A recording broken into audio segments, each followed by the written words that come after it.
Good. चलिए अब यहाँ पर क्लियर कीजिएगा, क्या मैंने कहा जू प्लैंकटन। तो सबसे पहले अगर आपसे क्वेश्चन पूछा जाएगा कि व्हाट इज जू प्लैंकटन, जू प्लैंकटन क्या है, जू प्लैंकटन क्या है, तो सिंपल याद रखिएगा, life in ocean, life in ocean. समुद्र में जो जीवन है वो जू प्लैंकटन है। समुद्र में जो लाइफ है वो क्या है बच्चे, जू प्लैंकटन है। तुरंत दिमाग में सोचिए सर लाइफ का तो हो गया, एक प्लांट हो गया, दूसरा एनिमल हो गया। फिर अपने दिमाग से सोचिए जू में प्लांट होता है या एनिमल होता है, एनिमल होता है। Is it clear? इसका मतलब अगर प्लांट होता है तो कल बताया फाइटोप्लैंक्टन, क्या बताया मैंने, फाइटोप्लैंक्टन। लेकिन अगर जू प्लैंक्टन कहा गया इसमें किसकी बात होगी, एनिमल की बात होगी। यानी सागर में जो भी लाइफ है, सागर में जो भी लाइफ है, चाहे वो छोटा सा कीड़ा हो या पूरा व्हेल मछली हो, वो सब किसके अंदर आ गया, zooplankton. Is it clear? लिखेंगे the life of animal in a sea, the life of animal in a sea और the life of animal in a sea or ocean, the life of animal in a sea or ocean, the life of animal in a sea or ocean, in a sea or ocean is considered as zooplankton, is considered as zooplankton, it considered as zooplankton, is considered as zooplankton। Clear है? तो सभी बच्चे याद रखिएगा कि समुद्र के अंदर जो जीवन है, जो लाइफ है, आप उसी को क्या बोलेंगे, जूप्लैंक्टन। इसका मतलब है जूप्लैंक्टन 1 मीटर के भी हो सकते हैं और कई मीटर के भी हो सकते हैं। जैसे व्हेल फिश को देखिएगा आप, व्हेल फिश इतनी बड़ी होती है कि आप उसके ऊपर खड़े होकर बोलेंगे किलो जी मैं तो आइलैंड में आ गया, उसके बाद फिर वो आपको नीचे ले जाएगी। ठीक है, लिखेंगे it could B 1 meter to more meter, it could be 1 meter to more meter, more समझ है, MORE मतलब चाहते हैं, it could be 1 meter to more meters, it is clear? यानी 1 मीटर और 1 मीटर से क्या हो सकता है, ज्यादा भी हो सकता है। लेकिन जू प्लैंक्टन 3 तरह के होते हैं, याद रखिएगा। जू प्लैंक्टन जो होते हैं वो हर्बीवोरस भी होते हैं, कार्निवोरस भी होते हैं, लेकिन तीसरा है ओमनीवोरस में क्या कहना चाहती हैं, ओमनीवोरस से क्या कहना चाहती हैं, एनीबॉडी क्या होता है ओमनीवोरस?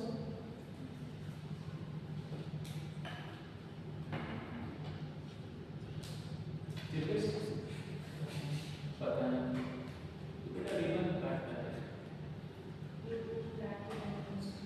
दोनों को।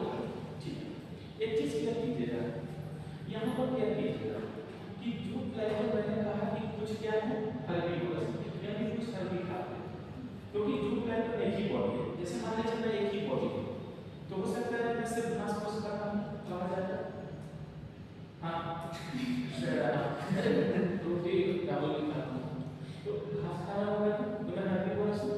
ठीक, अगर मान लीजिए मैं मांस भी खा रहा हूँ तो मैं क्या हूँ, इट इज तो ओमनी हो गया कि दोनों को खाए। लेकिन यहाँ पर क्या है कि हर्बी तो है नहीं, आप कार्नी भी है, लेकिन जब आप दोनों खा रहे हैं तो इसका मतलब इसके अलावा भी कुछ हो सकता है खाने के लिए, इसके अलावा भी कुछ हो सकता है खाने के लिए। पिछली क्लास याद कीजिए, मैंने कहा था कि ऊपर F42 है, सॉरी 42 है, नीचे F42 है, और F42 के जो जीव है वो रेस्पिरेशन तो करते हैं, फोटोसिंथेसिस नहीं करते क्योंकि वहां पे सन की रेस नहीं आती। बात और कहा यहाँ पे जो जीव है वो सेडिमेंट पे डिपेंड है, किसका, सेडिमेंट पे डिपेंड है। इसका मतलब है कि जो जू प्लैंक्टन है वो हर्बी भी है, कार्नी भी है और सेडिमेंट पे डिपेंड है। इसलिए लिखेंगे it could be herbivorous, it could be herbivorous, it could be herbivorous, carnivorous and also depend on sediments, and also depend on sediments, and also depend on sediment, and also depend on sediment, and also depend on sediment। आगे समझ में, ठीक है। और याद रखिएगा बच्चे, अब यहाँ पर क्या लीजिएगा, एक चीज देखिएगा, मैंने आपको कल पीएनबी समझाया था। पीएनबी याद है आपको क्या होता है पीएनबी? अब ये मत बोलो सर पंजाब में समझाएं प्लीज। पीएनबी में मैंने आपको कल बताया था प्लैंक्टन, फिर बताया था नेक्टोन और फिर बताया था मेंथस। यानी जो ऊपर है वो प्लैंक्टन है, नीचे है वो नेक्टोन है, उसके नीचे क्या है मेंथस है। तो ये जो प्लैंक्टन है ये ऊपर खाना खा रहे हैं तो बड़े भी होंगे, तो बड़े होंगे तो किसमें चले जाएंगे नेक्टोन में, और नेक्टोन बड़े होंगे तो किसमें चले जाएंगे मेंथस में। क्यों? क्योंकि याद रखिएगा नेक्टोन में भी लिविंग है, मेंथस में भी लिविंग है। तो जो प्लैंक्टन है, जो प्लैंक्टन वही बड़े होकर नेक्टोन भी बन जाते हैं, वही बड़े होकर क्या बन जाते हैं मेंथस भी बन जाते हैं। It is clear? इसका मतलब है सिर्फ इनको खाना मिलना चाहिए, शरीर का साइज को अपने आप बढ़ेगा। क्लियर हो चुका? ठीक। अच्छा, उसी तरह एक आपको कॉकपोड होता है, कॉकपोड वो बहुत तेजी से बढ़ने वाला जूट प्लांट है। लिखेंगे कॉकपोड, COPPOD, COPPOD, कॉकपोड, कॉकपोड is found, कॉकपोड COPPOD, कॉकपोड is found on large scale, is found on large scale, is found on large scale, is found on large scale, zooplankton, large scale zooplankton, large scale zooplankton, large scale zooplankton। ठीक है, चलिए अब इसको सीखा हमने। इसी में मैं आपको एक और चीज सिखा रहा हूँ। आपने हिंदी में या कभी इसको पढ़ा होगा समुद्री घास, सी ग्रास। ठीक है, सी ग्रास लिख के डैश दीजिए, सी ग्रास लिख करके डैश दीजिए, सी ग्रास लिख कर डैश दीजिए, सी ग्रास क्या बोला है सी ग्रास। ठीक है, अच्छा अब जैसे सी ग्रास जो है ये क्या है? अच्छा आप लोग बायोलॉजी में पढ़े होंगे दो तरह के होते हैं, जिम्नोस्पर्म एक होता है एंजियोस्पर्म। जो कवर होता है वो जिम्नोस्पर्म होता है, जो अनकवर होता है वो क्या होता है एंजियोस्पर्म होता है। तो समुद्री घास एंजियोस्पर्म है, ये जिम्नोस्पर्म नहीं है। इसको टर्म को याद रखिएगा, ये बायोलॉजी की चीज है, आपको पूरा दिमाग में लगाना। लिखेंगे it is a type of angiosperm, it is a type of angiosperm, it is a type of angiosperm, it is a type of angiosperm। ठीक है, ANGIOSPERM, एंजियोस्पर्म। तो समुद्री जो घास से बचे वो एक्चुअली में क्या है एंजियोस्पर्म है। आप ब्रैकेट में ये भी लिख सकते हैं फ्लावर प्लांट, यानी वैसे पौधे जिसमें क्या खिलते हैं फूल, फूल मतलब बेवकूफ वाला नहीं, फूल लिखेंगे ब्रैकेट में। क्या बोल रहे हैं? हाँ वेरी गुड, फ्लावर यानी ये है एक एंजियोस्पर्म। एंजियोस्पर्म का मतलब क्या है? जिस पौधे में फूल खिलते हैं लेकिन ये दिखते हैं घास की तरह। ठीक है, बट लिखिए but it looks like grass, but it looks like grass, but it looks like grass. लेकिन ये दिखता किसकी तरह बच्चे? घास की तरह। इसका मतलब है कि है ये फूल वाला पौधा लेकिन दिख कैसा रहा है? घास की तरह दिख रहा है। It is clear? अच्छा और ये अच्छा हाँ इसमें वो प्लांट भी होता है, जैसे कोई पेड़ पौधा रहता है छोटा, उसमें स्टेम बना होता है, पत्तियां निकली होती है, तो इसमें भी वैसे ही होगा, इसमें स्टेम दिखेगा, इसमें पत्तियां दिखेंगी। लिखेंगे it is with stem and leaves, it is with stem and leaves, it is with stem and leaves, and also flowering, and also flowering, flowering मतलब फूल भी खिलेंगे, also flowering। आगे समझ लो बच्चे, इसका मतलब क्या है कि देखिए पहले तो ये है एंजियोस्पर्म। एंजियोस्पर्म का मतलब ये फूल वाले पौधे, कौन वाले पौधे? फूल वाले, लेकिन ये दिखेंगे घास की तरह, लेकिन इनमें डेवलप स्टेम भी होंगे, डेवलप लीव्स भी होंगे और इसमें फूल भी खिलेंगे। ठीक है, लेकिन वो जो फूल खिलेंगे वो ऐसे डेवलप फूल की तरह नहीं खिलेंगे, जैसे जमीन पर नहीं देखते हैं एकदम पूरा खिले फूल होते हैं, वैसा नहीं दिखेंगे, हल्के फूल के खिले। आभास होगा आपको, ऐसा ये हो जाएगा कि हाँ इसमें फूल खिले हुए हैं, लेकिन वैसा कुछ नहीं होता। It is clear? ऐसा फिर लिखिएगा इट इज फाउंड इन, ये अभी जो बता रहे हैं बहुत इंपॉर्टेंट, इसको भूलिए नहीं। It is found in calm, CAL, calm का शांत. It is found in calm, shallow, shallow मतलब कम गहरा, SHALLOW, shallow and muddy coastal part, and muddy coastal part. Madhya coastal part मतलब क्या है कि देखिए समुद्र के किनारे मिलेंगे तो वहां दलदल कीचड़ भी होगा, तो ये दलदल कीचड़ में भी मिल जाएंगे. शांत पानी हो, क्योंकि अब समुद्र में ये घास लगे हैं, अगर मान लीजिए पानी तेज होगा तो बहा के नहीं ले जाएगा. घास में थोड़ी कोई वो पाम ट्री थोड़ी है, टाट ट्री थोड़ी है, जमीन ही चल जाएंगे. It is clear. तो पानी को क्या करेगा, बहा के फिर ले जाएगा, तो बेचारा ऐसे नहीं बचेंगे. अच्छा, लेकिन जरा एक बात जरा सभी लोग सोचिएगा कि ये समुद्र के अंदर है. कहाँ ये समुद्र के अंदर है, लेकिन समुद्र का पानी तो सलाइन है. इसका मतलब है समुद्र का एक ऐसा ये ग्रास है जो सैलिनिटी को क्या करता है, सह लेता है. Clear.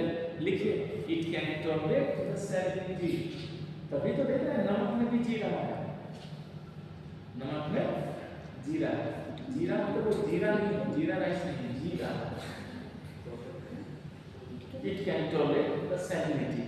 It can tolerate the salinity. ये salinity को क्या करता है बच्चे, tolerate करता है, बर्दाश्त कर लेता है. It is the अच्छा. अब ये चीज क्या कीजिएगा, ये अब ये जैसे भारत में अगर आप देखेंगे तो जो तमिलनाडु का एरिया है वहाँ पर ये खास कर लगता है साउथ ईस्ट में खूब मिलेगा आपको तमिलनाडु में. लिखिएगा, it is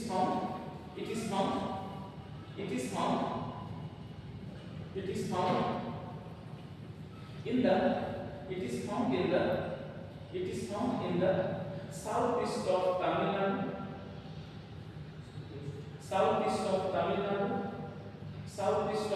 Nadu, comma Lakshadweep,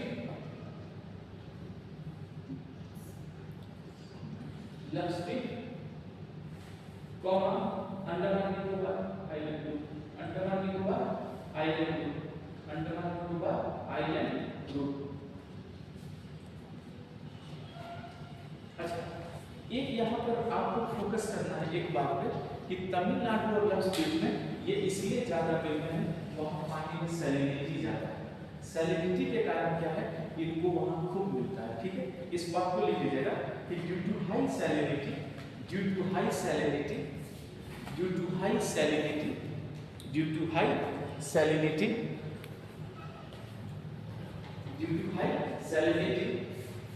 it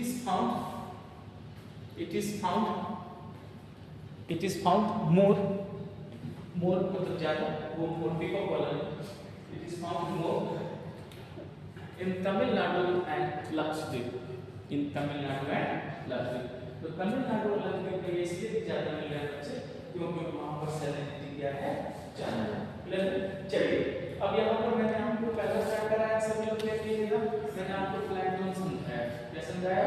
plankton के बाद कौन आता है, नेक्टॉन, PNP. देखिए, आप जो बच्चे नहीं थे वो नोट्स में ले लीजिएगा जरूर. देखिए, मैंने क्या पहले बताया था प्लैंक्टन. तो ये P में क्या है, प्लैंक्टन. अब दूसरा है नेक्टॉन, यानी CNEKTON. इसका मतलब है जब ऊपर मिलेगा प्लैंक्टन, नीचे मिलेगा नेक्टॉन और उसके नीचे मिलेगा बेंथस. एकदम सिंपल. अब लिखिए नेक्टॉन.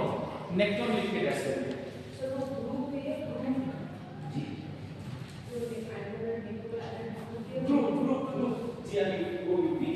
Group island group. लिखिए आपको नेक्टॉन. अच्छा, क्या कीजिएगा कि नेक्टॉन कहाँ मिलेगा, गहराई में. किसके बाद, प्लैंक्टन के बाद. ठीक है, लिखिएगा it is found in mid depth, मतलब ज्यादा नहीं, बीच वाला गहराई. It is found in mid depth. Clear. तो नेक्टॉन कहाँ मिलेगा, बीच में. अच्छा, अब जरा सोचिए, प्लैंक्टन तो बेचारे छोटे छोटे हैं, लेकिन नेक्टॉन में साइज बढ़ेगा, पावर बढ़ेगा, पावरफुल होंगे. लिखेंगे they are large and powerful.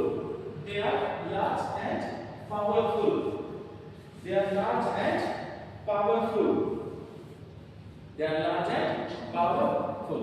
अच्छा, मैं बिना पढ़ाए आप लोगों से क्वेश्चन पूछ रहा हूँ, इट इज गुड, आप बताइएगा। गुड, पहला डेट का है, आपने क्या लिखा है डेट, ये क्या लिखी हो बेटा, DEPTH, DEPTH, समझ में आया? तुमने हाँ कैसे रखा, तुम्हें क्या लगा, मुझे पता नहीं चलेगा। डॉक्टर से कैसे करना है, इसको एकदम डेट, ओके। तो बेटा कहाँ मिलेगा ये, बीच की गहराई, कहाँ मिलेगा ये, बीच की गहराई, याद रखना। उदाहरण के लिए यहाँ को देख ले रहा हूँ, कहाँ तुम लोग क्या गलती लिख रहे हो, बताओ। अब क्या करें, उधर तो नहीं आना पड़ेगा,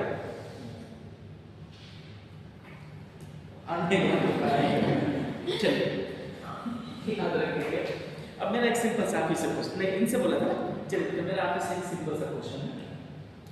देखिए समुद्र में तो करंट भी बहता है, मान लीजिए कि मैं ही समुद्र का वो नेप्टून हो, कोई मछला हो, ठीक है, मसला ही होता है।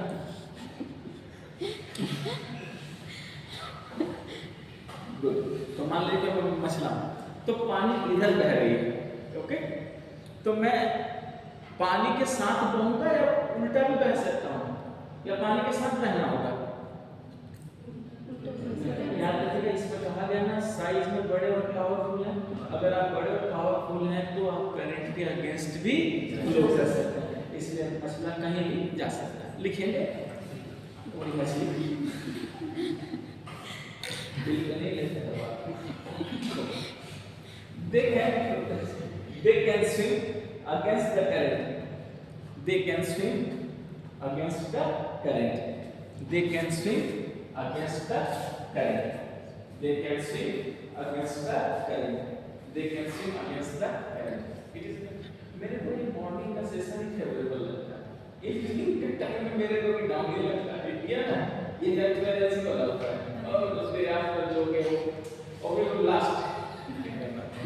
चलिए इसको अच्छे समझो, तो बच्चे सभी लोग याद रखिएगा कि नेटवर्क में बड़े लोग होंगे, पावरफुल लोग होंगे, और उसके बाद वो क्या कर सकते हैं, करंट के अगेंस्ट भी तैर सकते हैं।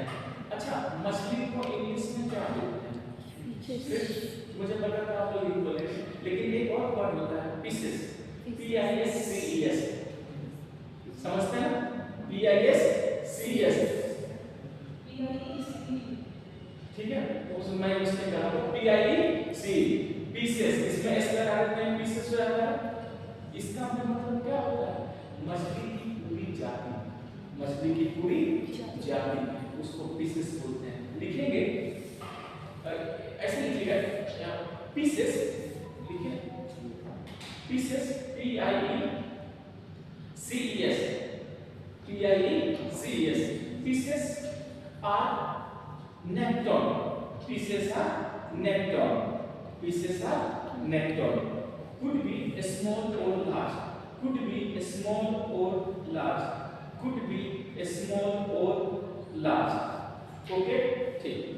अच्छा, अब फिर से बिना पढ़ाए पूछा, ये वर्टिब्रेट होंगे या इनवर्टिब्रेट होंगे,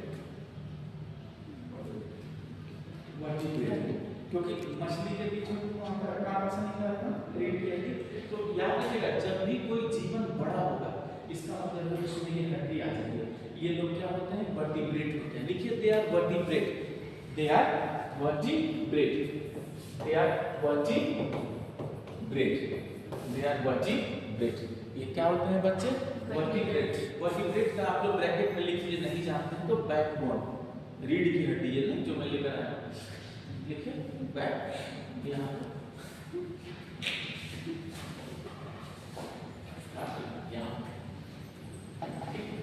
और आप लोग को और आज की बात बता दो, बैकबोन के कारण मैं सीधा भी पढ़ा,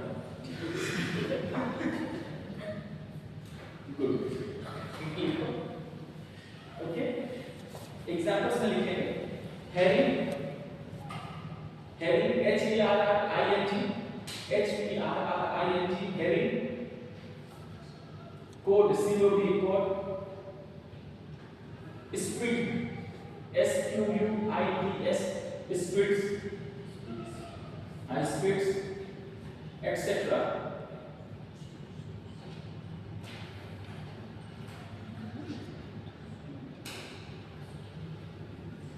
अच्छा, सील को जानते हैं? सील होता है समुद्र के पानी में होता है, सील होता है। सील की खूबी क्या है? वो अपना भोजन पानी में करता है, ठीक है, लेकिन उसका जो रिप्रोडक्शन है वो लैंड पर है। मतलब वो जो अंडे या बच्चे को जो भी ले करते हैं वो लैंड पे होता है, लेकिन उनका भोजन कहाँ होता है? समुद्र में।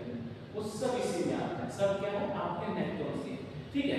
नेक्स्ट लिखिएगा बेंथिक। प्लैंक्टन हो गया, नेक्टोन हो गया, अब लिखिए बेंथिक, BENTHIC, BENTHIC। ओके, अब बेंथिक से हम मिलेंगे गहराई, कहां मिलेंगे? गहराई।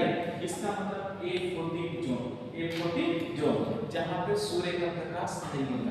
लिखेंगे they are found on the bottom surface, they are found on the bottom surface, they are found on the bottom surface, they are found on the bottom surface, they are found on the bottom surface।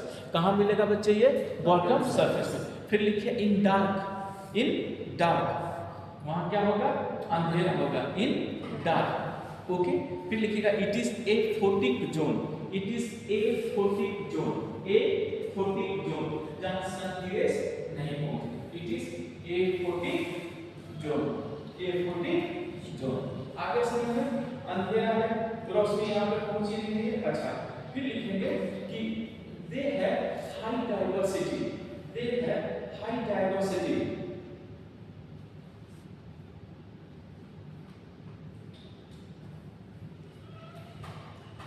they have high diversity। फिर लिखिए generally they are found in hard shell, generally they are found in hard shell, generally they are found in hard shell। hard shell समझ रहे बच्चे? वो शंख सीपियां नहीं होती है जो अंदर रहते हैं, उसको फोड़ के भी तो उसका अंदर से निकाल के लेते हैं, जैसे चाइनीज वगैरह का। तो क्या लिखना आपको?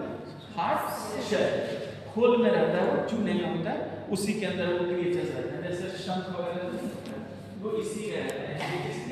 अच्छा, एक चीज और यहाँ पर याद कीजिएगा कि ये पूरे सागर का लगभग 16% यही लोग होते हैं, ठीक है। लिखेंगे they are approx 16%, they are approx 16%, 16%, they are approx 16%। Example लिखिएगा, इनके फीचर्स का नाम लिख लीजिए। एग्जांपल कुछ लिखिए, लिखिए पहले seaweeds, seaweeds, SEAWEEDS, seaweeds, seaweeds. Clear है? ये सीविड्स कहाँ रहते हैं आपको? ये समुद्र के अंदर ही आपको रहते हैं। सीविड्स लिखिए आप लोगों ने, ठीक है। सीविड्स के बाद फिर लिखिएगा लार्ज एल्गी, लार्ज एल्गी मतलब बड़े बड़े algae, large algae, Zostera, ZOSTERA, Zostera, ZOSTERA। फिर लिखिएगा थैलासिया, THALASSIA,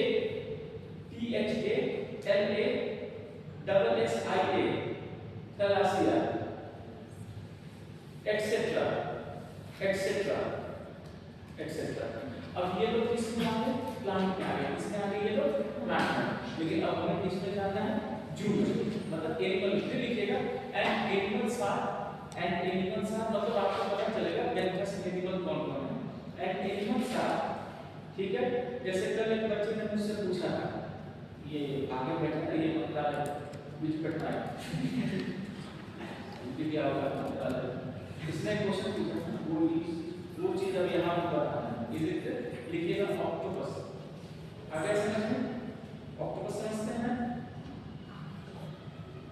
छोटा छोटा हाथ का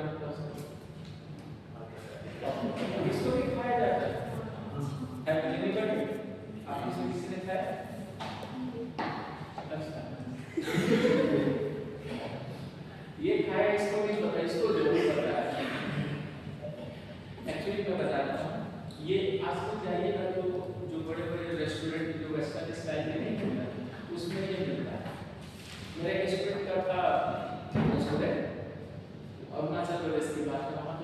सब लोग खाते हैं, वो कहें बहुत आपका दिमाग खराब है, आप कैसे होटल में नहीं जाएंगे और कभी भी नहीं जाना चाहिए। एक चीज मैं आपको सलाह दूंगा, किसी पहाड़ी एरिया में अगर आप चले जाएं तो जनरली किचन अवॉइड कीजिएगा। मैदानी लोगों का अगर किचन होगा तो जाइएगा, नहीं तो हट जाइएगा। इतना दिमाग खराब होगा, इतना खराब होगा कि आप कर ही नहीं सकते। मैं जब बैठता था तो देख देख कर दिमाग खराब हो जाता था और लिस्ट पढ़ने को और खराब। ऑक्टोपस कच्चा ऐसे उठाकर ये आप ये चाइना में खाते हैं, देखिए ऑक्टोपस छोटे जो बच्चे होते हैं सॉल्टी करके उसको उठाते हैं या तो वाइन वगैरह में भी डुबा करके उसको वाइन वगैरह क्या जला देता है तब वो खाता है। तो तब फूड कल्चर है, तुम खाओ, अभी कहाँ पे बैठ लिए क्या खाना, खत्म ही कर दो उसको फिर खाओ। अब ऐसे नहीं करती तो इस तरह क्या बच्चे ये सब है चाइना उसके बात अलग है। लेकिन वहाँ पे मैंने वीडियो देखा था चाइनीज में, हर 4 पैर वाली चीज खाई जाती है टेबल कुर्सी को छोड़कर, हर 4 पैर वाली चीज खाई जाती है टेबल कुर्सी को।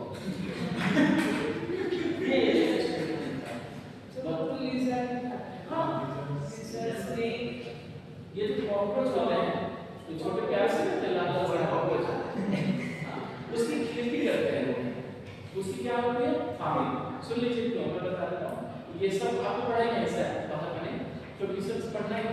कॉकरोच की फार्मिंग होते हैं, देखो रिसोर्स ऑफ प्रोटीन, क्या है रिसोर्स ऑफ प्रोटीन, तो उसकी फार्मिंग करते हैं, उसको फ्राई करते हैं, वो सॉल्टेड वैसे ही खाते हैं। हाँ क्यों रिसोर्स ऑफ प्रोटीन है, खाते हैं तो फूड कल्चर इसकी फार्मिंग होती है। अभी रिसर्च में पता है क्या चीज दिखाई है, ये जो कॉकरोच है दे हेट ह्यूमन, वो ह्यूमन से नफरत करते हैं। ये कॉकरोच ये नफरत करते हैं, इसीलिए ये गंदगी फैलाते हैं। क्या फैलाते हैं ये गंदगी, ताकि आप ना they don't like I hate समझनी चाहिए बताओ। इसलिए जब आप कॉकरोच देखें तो उसको उड़ाते हैं ओके, और ये बीमारियां फैलाते हैं। ऐसे भी देखिए खासकर स्टूडेंट लाइफ में भी रहते हैं, तो मैं एक चीज आप लोगों को बोलूंगा, खाना कभी भी खुला नहीं रखिएगा कभी भी। अगर कॉकरोच दिख भी रहा है तो कोशिश कीजिए उस खाने को अवॉइड करना है। सपोज नहीं होता हम लोग अरे कॉकरोच उधर चला है खाना में खुली आओ, अरे वो टच करते हैं, गंदगी फैलाते हैं, उस समय पता नहीं चलेगा कि मुझे बाद फिर बीमार पड़ेगा, क्योंकि बैक्टीरिया वायरस होता है वो धीरे धीरे इंक्रीज होता है। तो कभी भी खाना खुला नहीं रखिएगा। अगर कॉकरोच का इलाका है, 2-4 भी कॉकरोच दिख रहे हैं तो उसका तुरंत उपाय कीजिए, खत्म कर दीजिए, उसको मत बढ़ने दें। खाने में अगर बर्तन में भी कॉकरोच चढ़ रहे हैं तो प्लीज उसको एक बार आप क्लीन जरूर कीजिए, नहीं तो वो 1 महीने बाद आपको बीमार कर देगा। वो है आपको उस समय लगता है कि हम बहुत मजबूत हैं, हाँ भाई अच्छी बात है, मजबूत है तो 2-4 बार बीमारी उठा के वही होता है। यहाँ क्यों मजबूती दिखा रहा है, कॉकरोच इसी का फायदा उठा रहे हैं। आपका कॉकरोच में वो आपको बीमार कर देंगे, फिर आप कॉकरोच जैसा दिखेंगे तो क्या फायदा, समझ में आ रहा है? तो इन चीजों से बचिएगा। और ये जो लिजर्ड होता है, ये जो गोभी होते हैं, एक्चुअली उनके लिए बस ज्यादा रिसोर्स ऑफ प्रोटीन। जैपनीज का लाइफ एक्सपेक्टेंसी बहुत ज्यादा है, 100 साल तक के बूढ़े हम काम करते हैं, चाइना में भी बूढ़े बहुत हैं। देखिए बच्चे हमारी इकोनॉमी में क्या है कि 15 साल से लेकर 50-55 साल तक हम वर्किंग है। आप देखिए मुझे ऐसा नहीं बोलना चाहिए, लेकिन समझिए बहुत सारे लोग छोटे बच्चियां काम करते हैं कि नहीं, तो उससे उनका चलता है।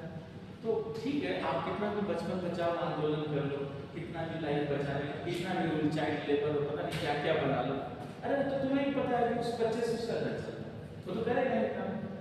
लेकिन आप जब सोचिए कि 15 से 50 साल के बीच ही हम काम कर सकते हैं, उसके बाद तो फिर बुढ़े हो जाते हैं, बैठ करके खांस रहे हैं, गुड़गुड़ा पी रहे हैं, गुड़गुड़ा समझते हैं, फूंका नहीं, गुड़गुड़ करते हैं लोग, यहाँ नहीं पीते हैं,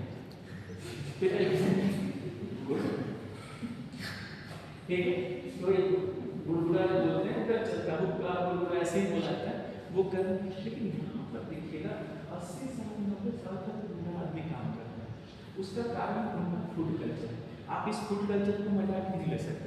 आपको पता है आपकी बॉडी में प्रोटीन ही जलता है, वही एनर्जी, प्रोटीन जो जलता है वही क्या है, एनर्जी है।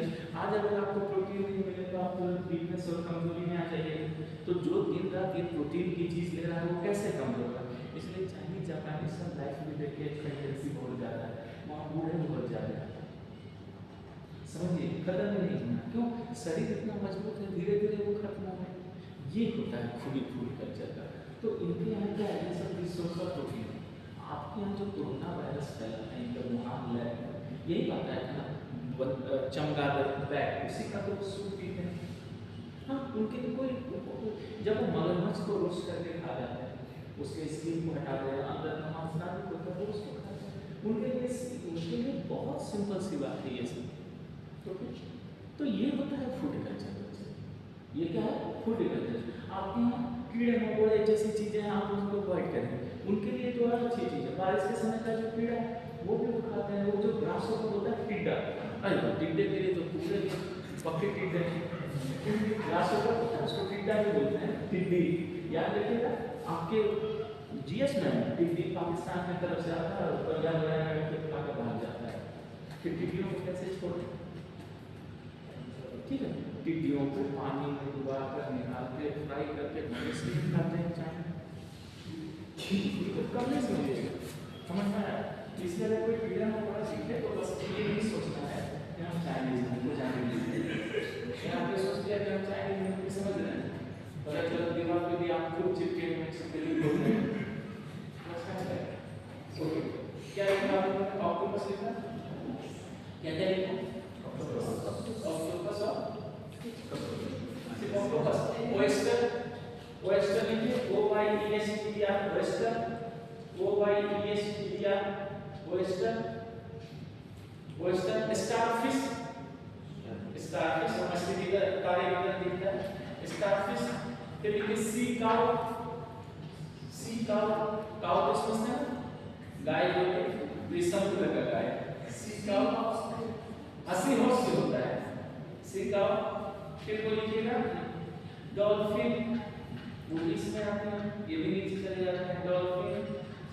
फिर लिखिए टूथेड व्हेल, हाँ लिखिए शार्क लिखिए, फिर लिखिए टूथेड व्हेल,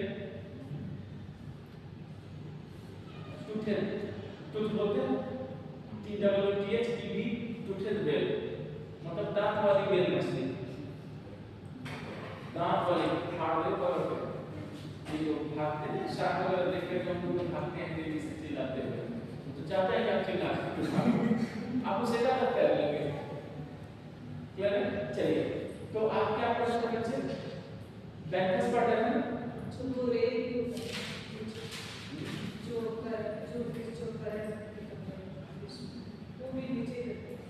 हाँ वो बताया था ना, हाँ तो वो सब पीसेस में आ जाएगा, मछली में आ जाएगा। फिर ये लिखिएगा, तो इसका लिखा आपने स्टार्ट लिखा, शार्क लिखा, शार्क लिखा ना, एक काम कीजिए, टूथेड व्हेल काट दीजिए, शार्क रखिए, टूथेड व्हेल लगाइए, टूथेड व्हेल को काटिए, सिर्फ शार्क रख दीजिए, शार्क हो गया, टूथेड व्हेल हो गया,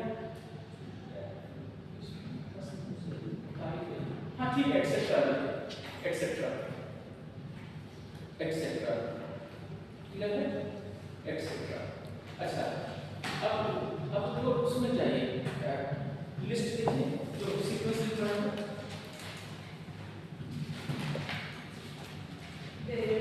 हाँ देखिए बैरियर आइलैंड नहीं बनाना चाहिए, लिस्ट बनवाया था आपको तो वैसा लिखना है। कल थे आप क्लास में समझिए, देखो क्या बच्चे आप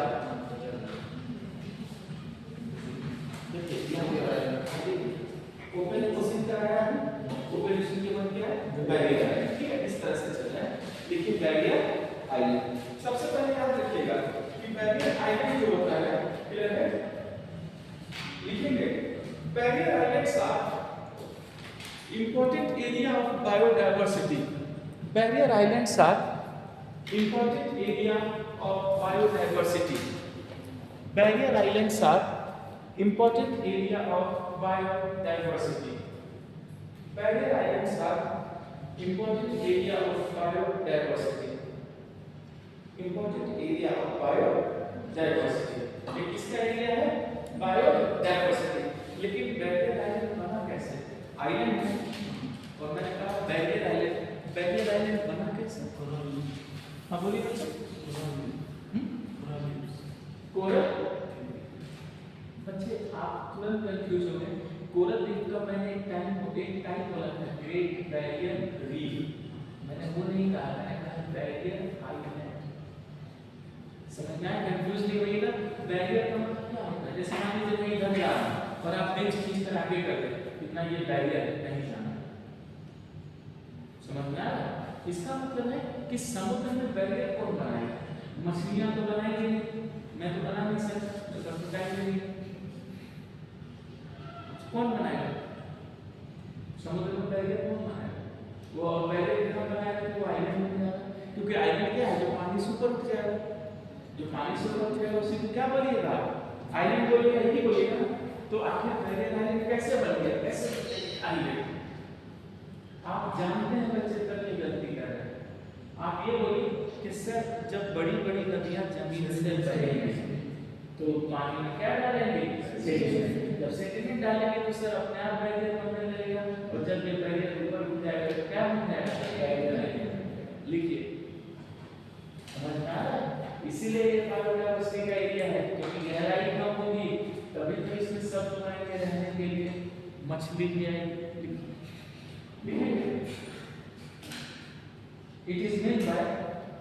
It is made by deposition of rivers. It is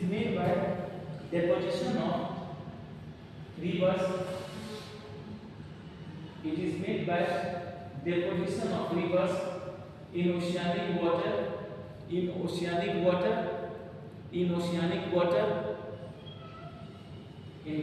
part, in oceanic water, in coastal part, in oceanic water, in coastal part। यानी कोस्टल पार्ट में, ओशियानिक वाटर में आपको ये आइलैंड मिलेगा। क्लियर? तो यहाँ पर क्या होगा? पानी की गहराई भी कम होगी, और पानी की गहराई कम होगी, इसका मतलब यहाँ जमीन के भी क्रिएचर मिलेंगे और पानी का भी क्रिएचर मिलेगा। तो क्या बायोडायवर्सिटी हाई नहीं हो जाएगी? लिखिए, both type of creatures found here, both type of creatures found here, both types of creatures found here, both types of creatures found here, both types of creature found here, okay? Bracket में लिख लीजिए land and सी, मतलब जमीन का भी और समुद्र का भी।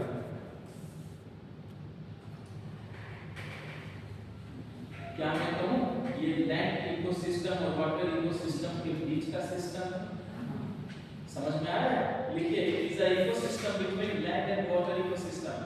It is a ecosystem between land and water ecosystem.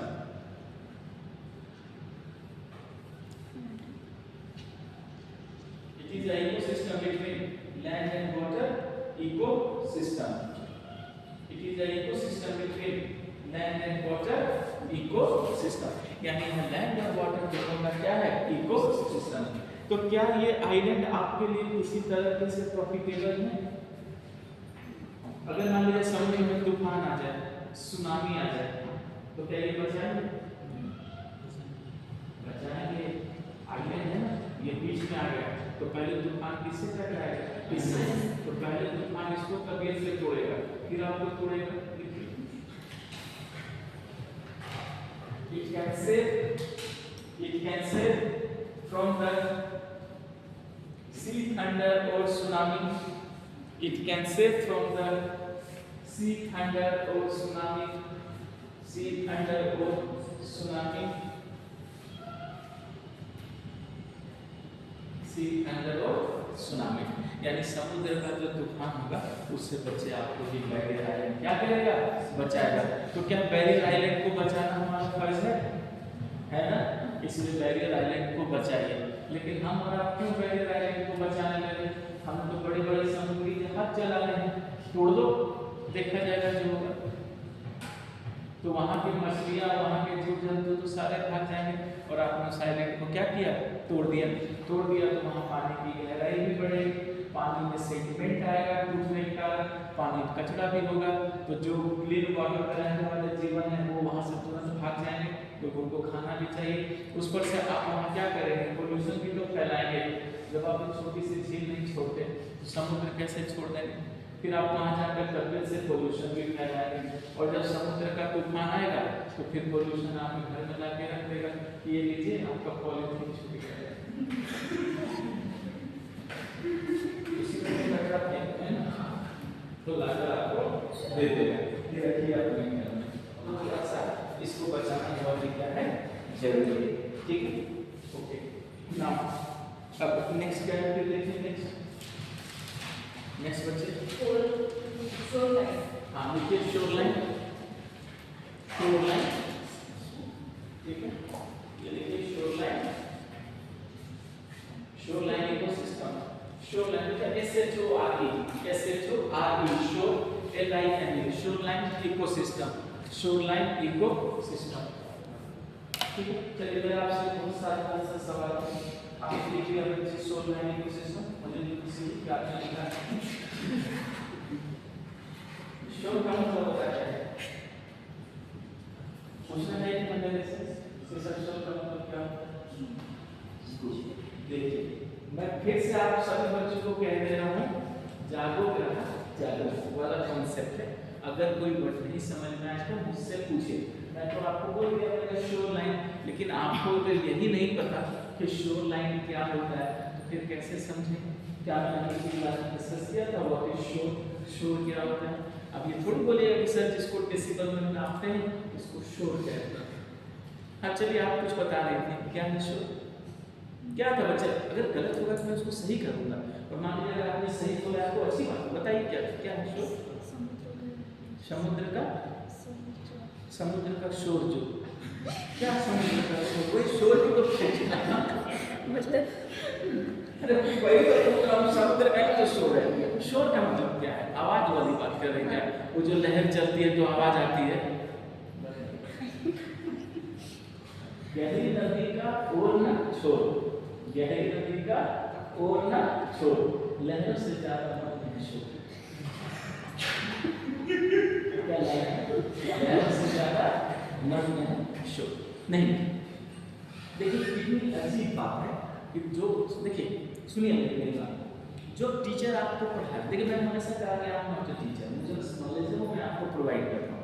मेरे में कोई टीचर वाली बात नहीं, अगर मैं करना चाहता हूँ मेरे को नॉलेज प्रोवाइड करूँगी। ठीक है बेटा, ठीक है पढ़ा तो दूंगा मैं शोर लाइन, लेकिन आप लोगों को यही नहीं पता कि शोर होता क्या है। बेटा आप जान लीजिए शोर का मतलब भी किनारा होता है। शोर का मतलब क्या होता है? किनारा। जैसे समुद्र के किनारे को कोस्ट भी लोग बोलते हैं। कोस्ट का मतलब हिंदी में होता है तट। क्या होता है बच्चा? तट पर। ठीक है, लेकिन अगर कोई बोलेगा बैंक तो नदी का किनारा, बैंक बोले तो नदी का किनारा, कोस्ट बोले तो समुद्र का तट किनारा। ठीक है, लेकिन शोर का मतलब क्या होता है? पूरे समुद्र का किनारा, उसको भी क्या बोलते हैं? शोर। तो आपको ये बात पहले यही नहीं पता कि शोर का मतलब क्या होता है? समुद्र का किनारा। और देखो बेटा आपको समझना चाहिए, मैंने लिखा है शोर लाइन। लाइन क्या होता है? एक रेखा होती है। लाइन क्या होता है? एक रेखा होती है, लाइन उसे बोलते हैं शोर लाइन। बेटा पहली बात, आवाज का शोर का कोई लाइन थोड़ी होता है। ऐसा थोड़ी मैं बोल रहा हूँ तो सिस्टम यहीं तक जाकर पीछे हो जाए, ये बोले सर सर सर मतलब लाइन नहीं आएगा।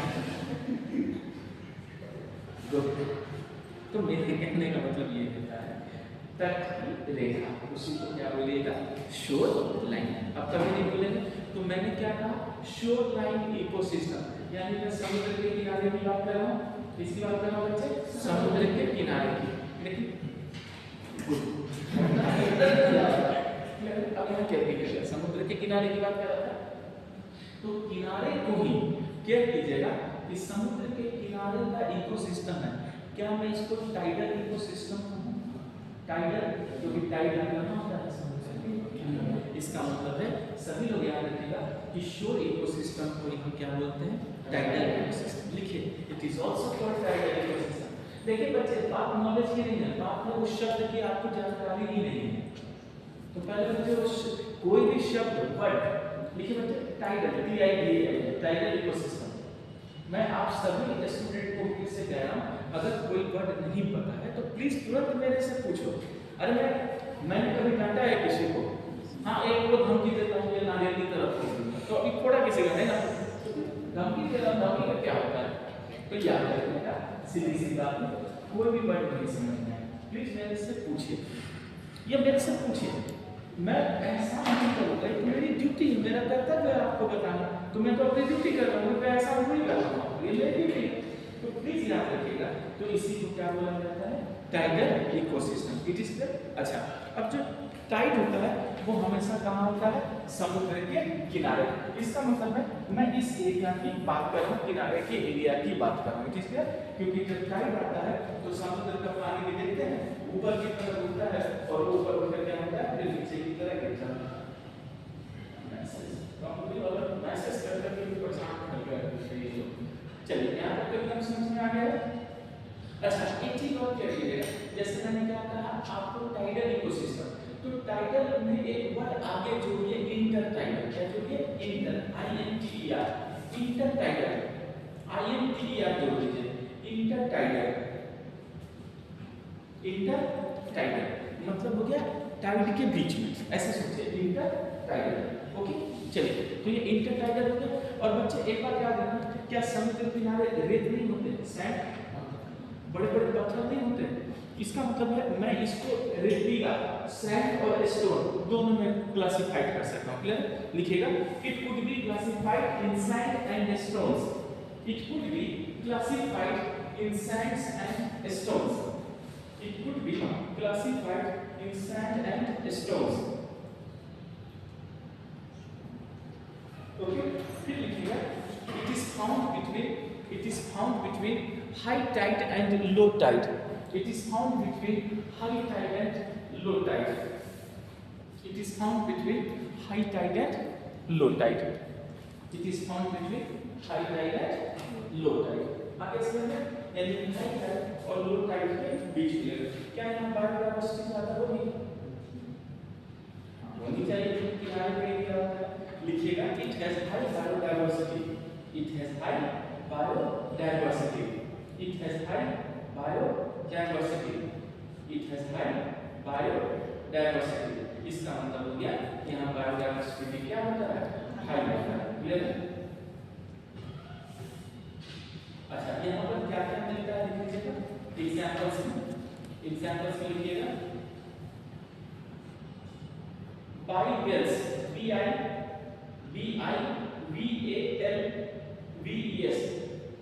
बाइबल्स BIVALVES बाइबल्स लिखा आपने बाइबल्स, फिर लिखिएगा वो केकड़ा को चलता है क्रैब, फिर लिखिएगा लिम्पेट LIMPET लिम्पेट, स्नेल घोंगा स्नेल SNAIL, वो तो खाई जाती है तो पता है ना, जो खेत वाला बाहरी वाला है वो तो खाएंगे नहीं, snail, oyster OYSTER oyster, clam CLAM clam, starfish, zooplankton, starfish, zooplankton etc.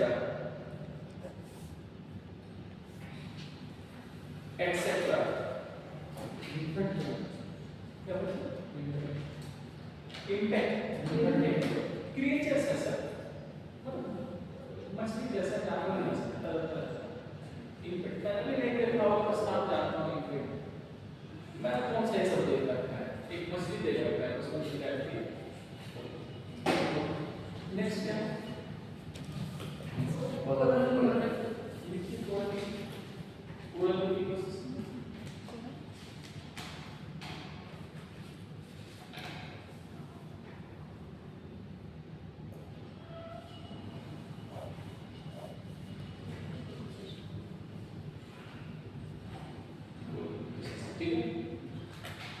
वहां पर लिखिए क्लासमोस, ब्रैकेट में लिखिए क्लासमोस, क्या समझना आपको क्लास नोट्स जो मैंने आपको क्लासमेट्स में पढ़ा दिया ओशिनोग्राफी में, वहाँ मैंने पूरा डिटेल पढ़ा दिया है, वो वहाँ पे आप रिवीजन कर लें। दोबारा पढ़ाने के लिए क्या जरूरत है, जब ऑलरेडी पढ़ा चुका हूँ उसको जोड़िए। नेक्स्ट देखते क्या है, मैं एक कुछ नहीं, अभी एरिया नहीं है इसका एरिया लिखिएगा थोड़ा लिखकर, ठीक है लिखेंगे। अच्छा आप ये पर सर्च कीजिए, यदि 4 कोरल रीफ एरिया है कुछ बदला तो नहीं है, काम करो ये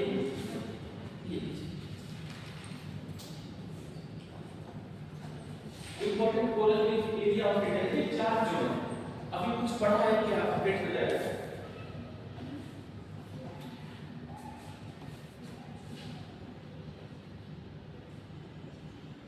चार होगा,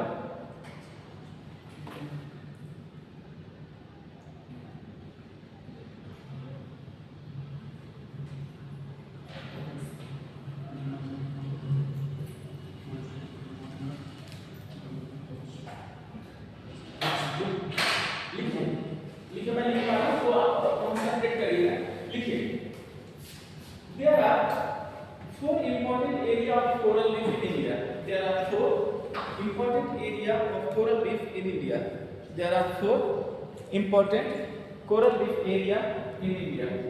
There are 4 important coral reef area in India.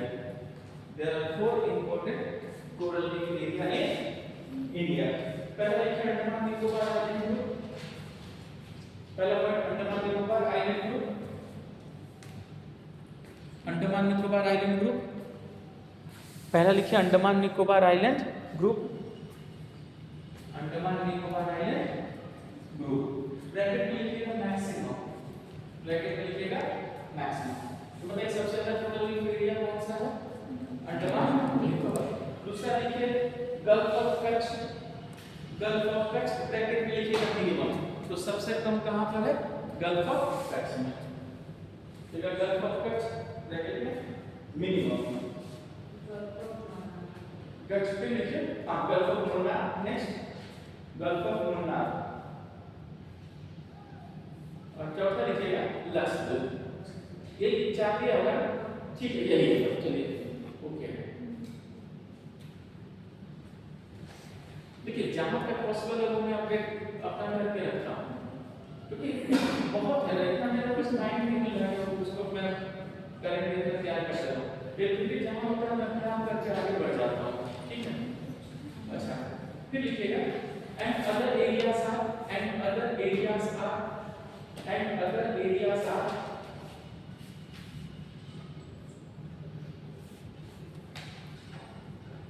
other areas are Tarkarli, Tarkarli T A R K A R L I Tarkarli, comma Angria A N G R I A Angria A N G R I A, next Angria Vijaydurg, Angria Vijaydurg, Angria Vijaydurg, Vijaydurg. तो next लिखिएगा Netrani, Netrani N E T R A N I नेत्रानी,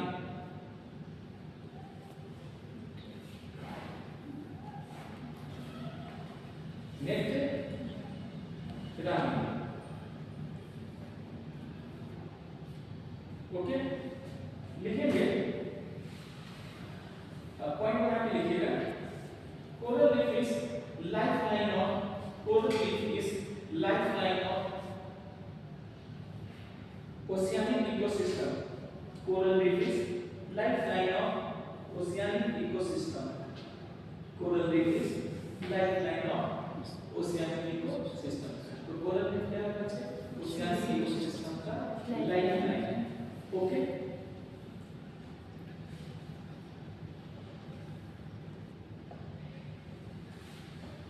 point आप लिखिएगा national coral reef, national coral reef research institute, national coral reef research institute is in Shri Vijayapuram, is in Sri Vijayapuram, is in Srivijayapuram. Is in Srivijayapuram. Is in Srivijayapuram. कहाँ है Srivijayapuram? बोलिए। आंध्र प्रदेश। अगर मैं गलती नहीं कर रहा हूँ, अंडमान निकोबार की कैपिटल क्या है? विजय वही श्रीविजयपुरम वही है। समझ में आया? तो बोलिएगा नहीं अंडमान निकोबार का कैपिटल है आंध्र प्रदेश का नाम पूछा है। आंध्र प्रदेश में वही कुछ पार्ट है बस।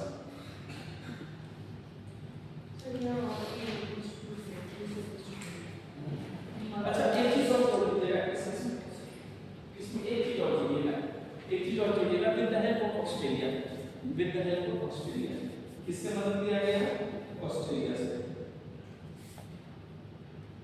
अंडमान निकोबार का फर्स्ट पार्ट स्टेट है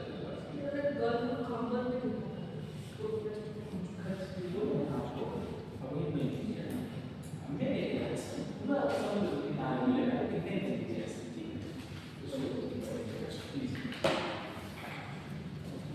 ओके अच्छा यहाँ तक एकदम क्लियर हो चुका है किसकी मदद से? ये ऑस्ट्रेलिया की मदद से। देखिए अगला नेक्स्ट है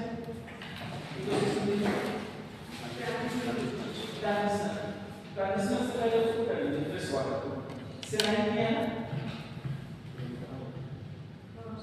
सेलाइन किया तो इसके बाद फ्रेश वाटर का इसमें दोनों का मिक्सिंग कर लेंगे तो कंफ्यूजन नहीं होगा।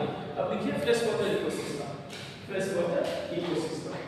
तो क्या सेलाइन किया है और फ्रेश वाटर कर लेंगे फ्रेश वाटर इकोसिस्टम। आपको ये बताएगा कि फ्रेश वाटर इकोसिस्टम को कितने पार्ट में डिवाइड किया गया है? एकदम सही जवाब लेंटिक और लोटिक। लिखिए लिखेंगे fresh water ecosystem is classified in two parts. Fresh water ecosystem is classified in two parts. Fresh water ecosystem is classified into parts. It's classified in two parts. Okay, two parts which are lentic, LENTIC, which are lentic. Now, अब सुनिए जो अभी बच्चे बैठ रहे हैं उनको दिक्कत होगी, लेंटिक नहीं समझ पाएंगे बच्चे। ब्रैकेट में लिखिए स्टेबल वाटर, ब्रैकेट में लिखिए स्टेबल वाटर। अब समझ गए ना? लेंटिक का मतलब क्या है? रुका हुआ पानी। And lotic, LOTIC and lotic, और ब्रैकेट में क्या लिखिएगा? Running water. ठीक है, यानी रुका हुआ पानी लेंटिक है, बहता हुआ पानी लोटिक है। लेंटिक लोटिक इकोसिस्टम। तो इसमें कौन सा इकोसिस्टम पढ़ना है, लेंटिक या लोटिक? बहेगा इकोसिस्टम जाके पता चला पढ़ते पढ़ते खुद ही समुद्र में गिर गए। कोई उचित नहीं है, ठीक है। लिखिएगा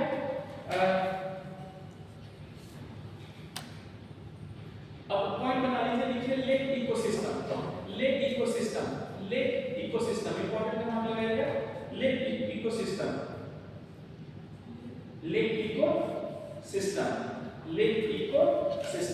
कौन सा इकोसिस्टम? Lake ecosystem. सोच समझ के बताइए लेंटिक है लोटिक है? लेंटिक है क्योंकि झील बहता नहीं है, इसीलिए याद रखिएगा लेंटिक इकोसिस्टम को ही क्या बोलते हैं? Lake ecosystem. लिखिए it is a lentic ecosystem. It is a lentic ecosystem. It is a lentic ecosystem.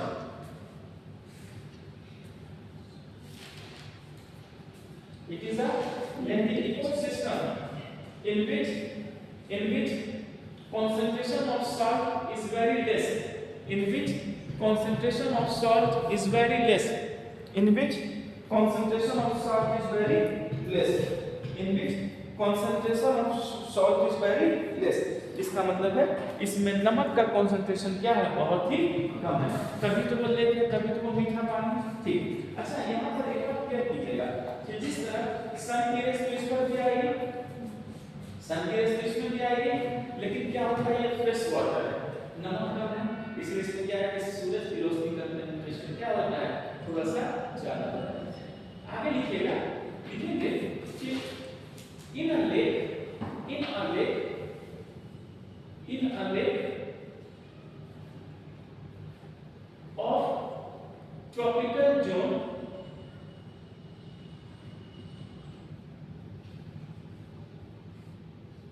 in a lake in tropical zone the temperature of surface does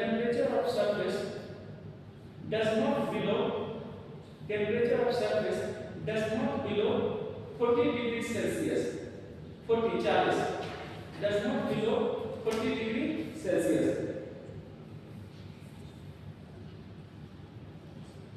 समझ में आया अगर मान लीजिए 40 डिग्री सेल्सियस 40 को इंग्लिश में क्या बोलते हैं 40 अच्छा यहाँ पे लिखिएगा सभी मान लेते हैं गर्म देश है ट्रॉपिकल जोन तो ट्रॉपिकल जोन में सूरज की रोशनी पड़ेगी नमक का कंसंट्रेशन कम है रेस पड़ेगी तो चमक गर्मी होगी तो याद रखिएगा कि कहा जाता है कि झील के पानी का जो टेम्परेचर इसके सरफेस पर 40 डिग्री सेल्सियस से नीचे नहीं जा रहा इसका मतलब ये गर्म हमारे बॉडी का एवरेज टेम्परेचर 37 तो जब मान लीजिए कि इस झील में हम डूब जाएंगे तो पता चला कि जल भी गए क्यों आपकी बॉडी का टेम्परेचर तो 37 है और ये तो 40 है टेम्परेचर क्या जा रहा है इसका मतलब ये गर्म होगा तो गर्म पानी में मैंने कहा था ऑक्सीजन देर से घुलता है तो ऑक्सीजन भी कम होगा ठीक है लेकिन यहाँ पर नेचर ने वैसे जीवों को बना दिया जो उसको क्या करते हैं एडॉप्ट करते हैं थोड़ा सा भी चेंज होगा खत्म हो जाएगा नेचर लेकिन अगर इसी लेक को हम जहाँ लेकर चल जाते हैं टेम्परेट जोन में तो फिर टेम्परेचर क्या हो जाएगा कम हो जाएगा लिखिएगा but in temperate zone temperature is less but in temperate zone temperature is less but changing is no more मतलब ज्यादा चेंजिंग भी नहीं होता but changing is no more okay in temperate area upper surface frozen in temperate area upper surface frozen जम जाता है upper surface frozen तो आपने देखा कि टेम्परेट एरिया में झील की ऊपरी सतह क्या होती है जम जाती है कहाँ जमती है ऊपर की सतह लेकिन नीचे की सतह नहीं जमती तो सब टेम्परेचर कहाँ जाते हैं नीचे तो देखते हैं बहुत सारे फिल्मों में अगर देखते होंगे ऊपर बर्फ होता है और नीचे मछलियां तैर रही है आराम से या आप ऊपर चलिए कोई दिक्कत नहीं वो लोग नीचे तैर रही है आराम से लिखेंगे under this frozen layer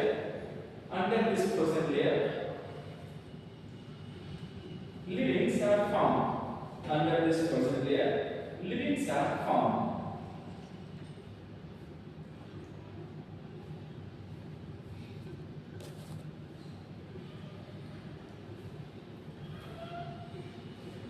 there is also a good effect of sun rays there. There is also a good effect of sun rays in a lake. There is also a good effect of sun rays in a lake. There is also a good effect of sun rays in a lake. A good effect of sun rays in a lake. यानी sun rays का भी lake में क्या होता है बहुत ही प्रभाव होता है क्यों क्योंकि वो ज्यादा ये नहीं होते अगर मान लीजिए क्या बच्चे इन अ लेक अब मान लीजिए कोई फ्रेश वाटर है तो क्या समुद्र फ्रेश वाटर है तो समुद्र का जो सूरज की जो रोशनी पड़ेगी वो नीचे तक जाएगी बच्चे लेकिन मान लीजिए अगर उसमें ढेर सारे कचरा घुल जाए तो क्या वो समुद्र के रेस को रोकेगा नहीं आएगा लिखिएगा सस्पेंडेड पार्टिकल्स सस्पेंडेड जो पानी में लटका रहता है खुला हुआ suspended particles can block the sun rays can block the sun rays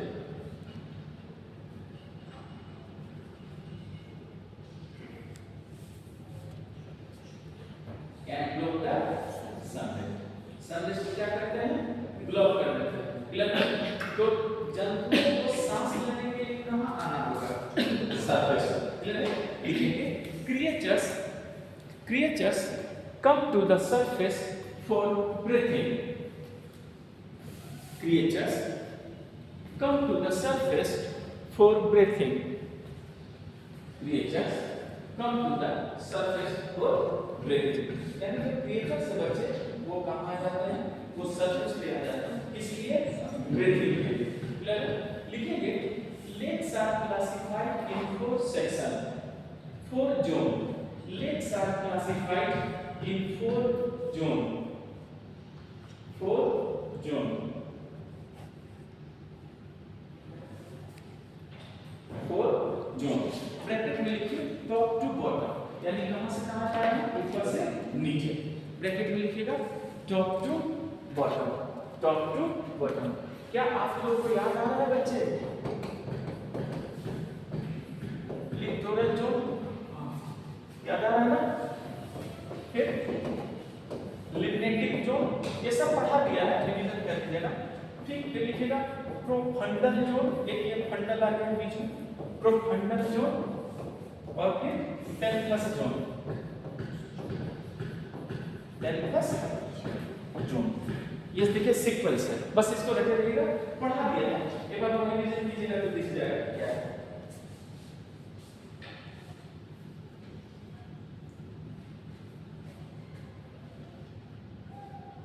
ठीक है, बस ये गहराई के मुताबिक है. ऊपर सन की रेंज ज्यादा होगी, नीचे कम होगी, नीचे और कम होगी, नीचे तो अंधेरा हो जाएगा. तो बेलकस में क्या है, अंधेरा है. क्लियर है, ये क्या लिखेगा. अच्छा, फिर लिखिएगा, फिर पॉइंट बना के लिखिएगा कि lakes are classified in 3 types. Lakes are classified in 3 types on the basis of nutrients. Lakes are classified in 3 types, classified in 3 types on the basis of nutrients. These are बहुत important बच्चे. Nutrients, nutrients, question nutrients, ठीक है. लिखिएगा पहला है oligotrophic, oligotrophic, O-L-I-G-O, O-L-I-G-O, oligotrophic, T-R-O-P-H-I-C, T-R-O-P-H-I-C, oligotrophic. दूसरा लिखिएगा मेसोट्रॉपिक, M-E-S-O, मेसोट्रॉपिक. फिर तीसरा लिखिएगा यूट्रॉपिक, E-U-ट्रॉपिक, E-U-ट्रॉपिक, E-U-ट्रॉपिक.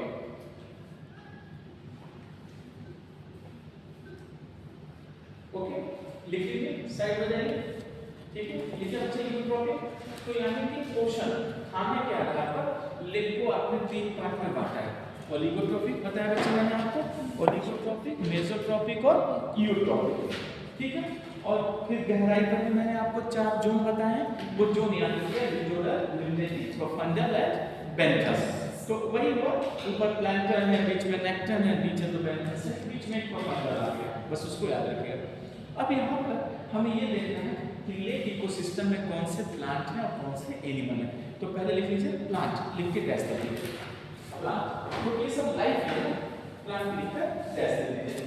प्लांट में लिखिएगा macrophyte, macrophyte, M-A-C-R, macrophyte, P-H-Y-T-E, macrophytes,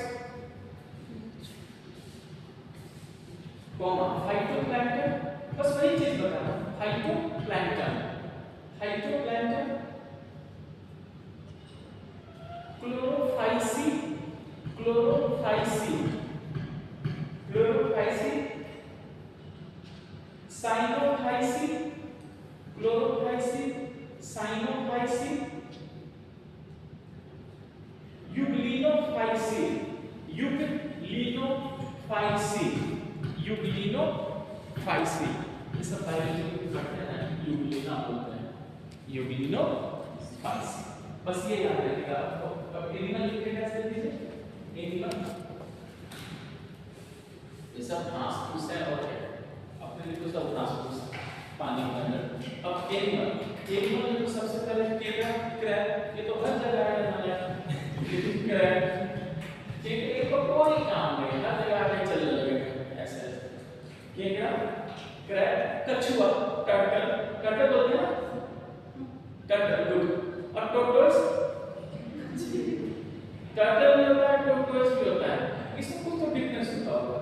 हो सकता है टर्टल बड़े बड़े होते हैं, विशाल समुद्र वाले, और टोटोस जो छोटे मोटे नदी वाले, ये तो खाए जाती है। कछुए को भी खाते हैं, इधर भी होगा, बोला आपको नहीं पता, तो खाया जाता है कछुआ। उससे मेडिसिन क्यों लगता है? वो सब खा का बीमारी का एक चीज है, कि बहुत होता है ना, मांस गर्म होता है, बस वही चीज है। जैसे पीजन, कबूतर, पीजन यहाँ बंगाल में लोग खाते हैं, दिल्ली के तरफ अगर आप बोलेंगे तो बहुत आश्चर्य से देखेंगे, यहाँ पीजन भी खाते हैं, कबूतर खाते हैं, पर मैंने खा रखा है, मुझे नहीं पता। बंगाल में केकड़ा वगैरह सब थोड़ा कुछ नहीं। ओके, पीजन, केकड़ा, वो फिर कुछ मेंढक, फ्रॉग, वो जो बड़ी बड़ी आंखें के कुछ होता है, frog, fish, tadpole, tadpole, tadpole, बतख, डक, डक नहीं चलता है ऐसे ऐसे quack quack quack quack, duck. Okay, मच्छर, मॉस्किटो, और पानी वाले में मच्छर नहीं बैठता, ये भी तो हम शरीर थोड़ी, ये भी अपनी ड्यूटी करने आ जाता है। मच्छर, mosquito, etcetera etcetera etcetera etcetera. चलिए नेक्स्ट, ये हो गया लिविंग इकोसिस्टम। इसके बाद ट्रांजिशनल होगा। अब देखिए ट्रांजिशनल इकोसिस्टम, ट्रांजिशनल इकोसिस्टम ये इंपॉर्टेंट है क्योंकि इसमें मिक्स हो जाएंगे। लिखिए transitional ecosystem, transitional ecosystem, transitional ecosystem. बच्चे पहले समझिए ट्रांजिशनल इकोसिस्टम क्या होगा। सी वाटर और फ्रेश वाटर दोनों का क्या होगा, मिक्सिंग होगा। लिखिएगा, it is mixing of fresh water and saline water, it is mixing of fresh water and saline water, it is mixing of fresh water and saline water. Metal भी तो खाते हैं, खासकर साउथ ईस्ट एशिया में, ये Indo China बहुत, यहाँ वाला नहीं, यहाँ तो छोटे छोटे होते हैं, वहाँ तो मेटल के तो मेटल टेस्ट होते हैं, बड़े वाले मेटल चलते रहते हैं, बस पकड़ के ले गए बनाने। सोशल मीडिया से एक वीडियो नहीं आया मेंढक को वो फ्राई जिसने तेल में डाला उसके अभी भी पैर को बचा रहा है, ये इस तरह का वीडियो नहीं डालना चाहिए। जो भी मजाक करते हैं पहले क्रिएचर को खत्म करो, ऐसे नहीं डालना, इस तरह से गलत करते हैं।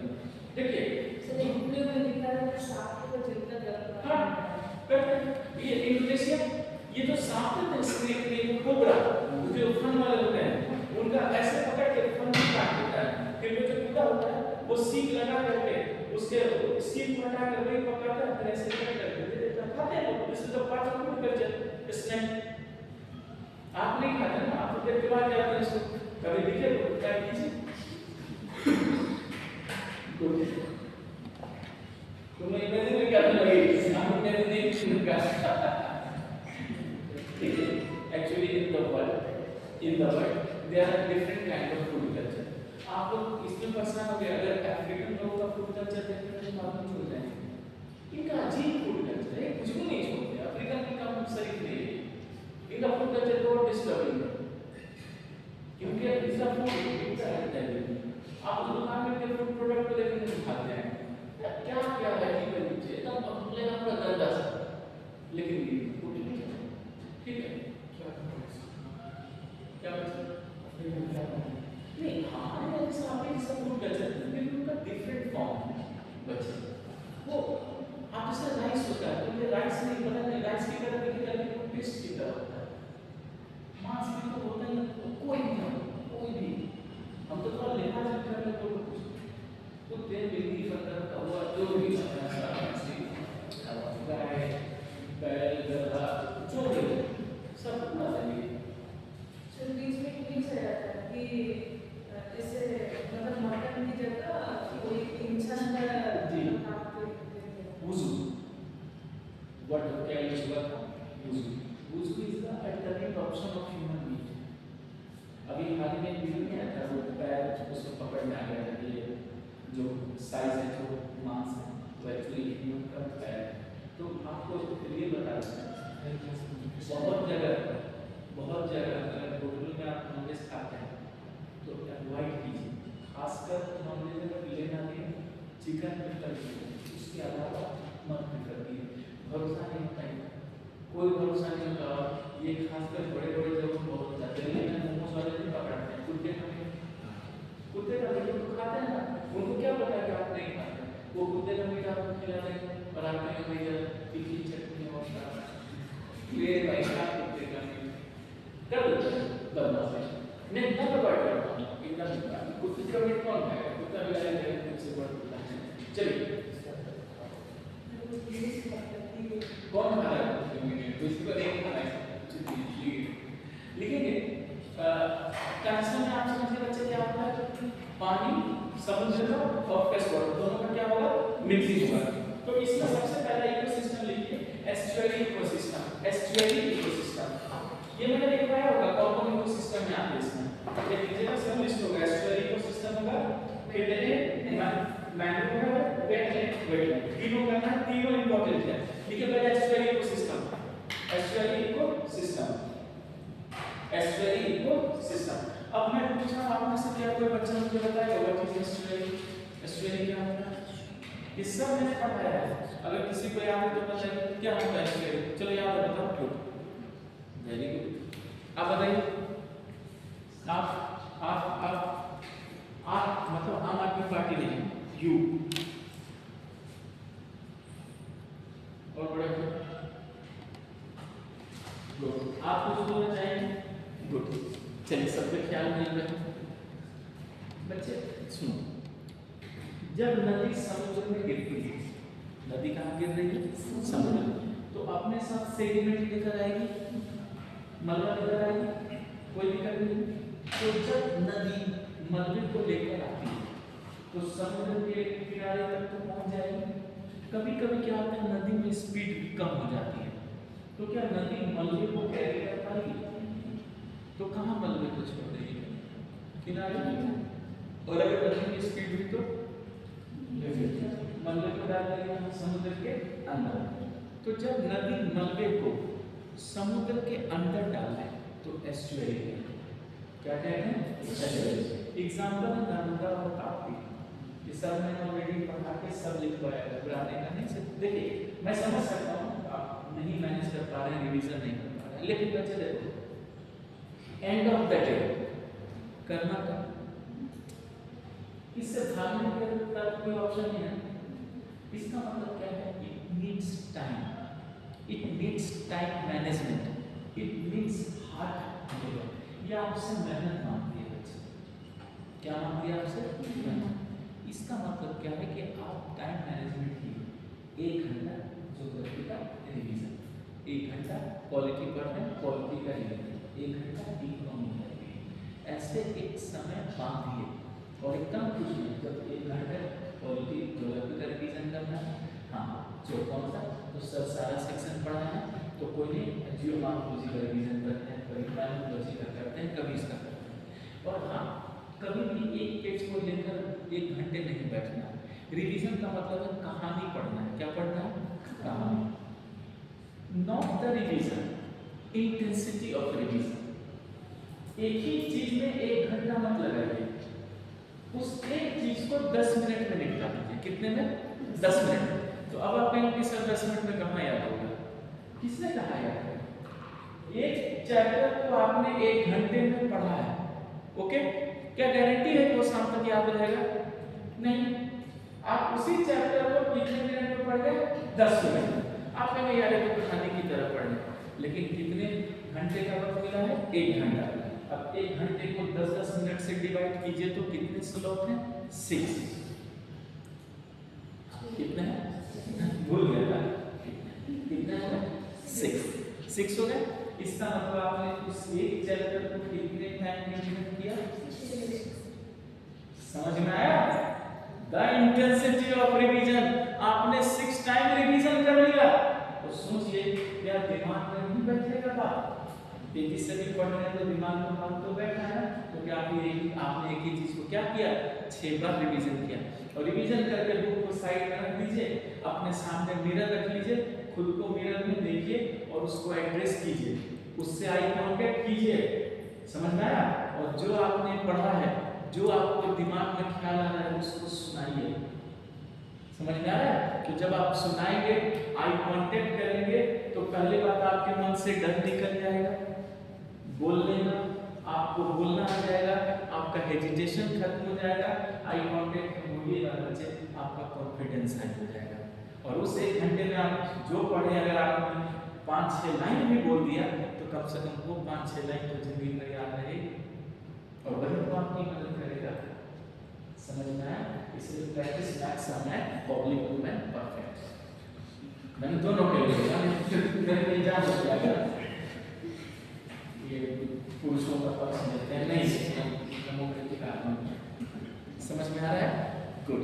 तो इस बात को याद रखिएगा बच्चे, एक हिस्ट्री ऑफ डिवीजन। और प्लीज आप मेरी इस बात को मान कर देखिए कि ज्योग्राफी का आप जैसे कोई चैप्टर, एक ही चैप्टर उठा लीजिए, 1 घंटे का घड़ी सामने रखिए और फ्रेंड्स उनको बोलिए कि हमें प्लीज 1 घंटे मुझे डिस्टर्ब नहीं कीजिए। अब 1 घंटे में घड़ी एकदम सामने रखिए, ये चैप्टर 10 मिनट के अंदर पढ़ना है तो पढ़ना है, और कोशिश कीजिए 10 मिनट में ही पढ़ना है। चाहे आज में एक्सप्रेस की तरह नहीं पढ़िए, लेकिन उसको जैसे आपने 10 मिनट में पढ़ा, तुरंत नेक्स्ट सीट फिर 10 मिनट में आपने उसी को पढ़ा, फिर 10 मिनट में उसमें आपको पढ़ा। इसका मतलब क्या है? आपका दिमाग चार्ज हो जाएगा, वक्त नहीं है। कहते हैं ना प्रेशर में आ गया, समझाना प्रेशर हो गया, कैसे करें। इसका मतलब 10 मिनट क्या जनरेट करेगा? आपके दिमाग में प्रेशर जनरेट करेगा कि समय नहीं है, जल्दी करो। इसका मतलब दिमाग में भटकाव नहीं होगा, दिमाग में भटकाव नहीं होगा, कंसंट्रेशन हाई होगा, क्योंकि वक्त नहीं है, दिमाग में प्रेशर है। 10 मिनट कंसंट्रेशन हाई हो गया, अगले 10 मिनट, अगले 10 मिनट, अगले 10 मिनट। सोचो उस 1 घंटे में दिमाग जब कंसंट्रेट होगा, किसी तरह का भटकाव नहीं होगा, तो आउटपुट कितना तेज होगा। नहीं तो 1 घंटा मान लीजिए हम कुछ पढ़ रहे हैं तो दिमाग में बच्चे भटकता भी ना, कभी कुछ बात ही याद आ जाए, कभी ये आ जाए, कभी वो घटना याद आ जाए, कभी फोन की ओर दिमाग चला जाए, कोई मैसेज का मेल आ जाए तो मैसेज देखने के लिए, सिंपल यही होता है। लेकिन जब आप एकदम स्ट्रिक्ट हो गया तो 10 मिनट में आपका दिमाग जब कंसंट्रेट होगा तो सोचिए आपके दिमाग का शार्पनेस कितना तेज होगा। और अगर यही चीज बन गई आदत में तो आप 10 मिनट में गेम होने करके निकल सकते। It is clear? इसका मतलब है दिमाग आपका साथ नहीं देगा, उस दिमाग को यूज कीजिए ताकि वो आपके अकॉर्डिंग चल सके, वरना दिमाग को कोई बस कर सकेगा नहीं, कभी नहीं। मन पर किसी का जोर नहीं होगा बच्चे। जब दिमाग की कंसंट्रेशन पावर बढ़ेगी तब मेहनत कम हो जाएगी। और प्लीज आप इस तरह आज करके देखिए आपको समझ में आ जाएगा सर क्या होता है, दिमाग का फोकस कैसे बढ़ता है, कंसंट्रेशन कैसे है। एक एवरेज बिलो स्टूडेंट हूँ मैं, एवरेज बिलो, कोई फर्स्ट डिवीजन हमेशा से नहीं रहा, लेकिन इस तरह से इतनी मेहनत की है तब आज यहाँ तक पहुँचा। और मेरे सर्विस रिकॉर्ड पे कोई नाम नहीं, मुझे जब मैं पढ़ाने लगता हूँ तो 20 क्लास में स्टूडेंट उठ करके मेरा नाम पूछते हैं, सर आपका नाम क्या है? सर जब आप कैसे बता रहे हैं, कोई भी चीज़ आपका नाम पर नहीं रुकता, जबान नहीं रुकती, दिमाग नहीं रुकता। यही चीज़ मेरे पास तो कुछ नहीं है, आपको सब कुछ पढ़ा के दिया, आज तक कोई पेज नहीं पढ़ा, नेट पे भी चेक करवाता हूँ तो मेरी दिमाग पहले एग्जैक्ट आ जाती है। ये मैंने खुद किया है। तो दिमाग का कंसंट्रेशन ऐसे ही बढ़ेगा तभी आपके मेहनत का आउटपुट आएगा। समझ में आ रहा है? और करके देखिएगा डबल फायदा होगा। और जब दिमाग कंसंट्रेशन सीख लेगा तो कुछ भी पढ़िएगा एक्सेप्ट करने लगिए और गाड़ी आगे बढ़ जाएगी। ये इस तरह से करके चलिए देखिए इसमें स्टोरी में क्वेश्चन समझ में आएंगे। व्हेन रिवर, अच्छा मैंने अभी क्या बोला आपको कि जब नदी मलबे को कहाँ डाल दे, समुद्र में, तो क्या बोलिएगा एस्टुअरी। क्लास में याद हो गया कि जब नदी मलबे को कहाँ डाल देगी, समुद्र में, तो क्या बोलिएगा estuary.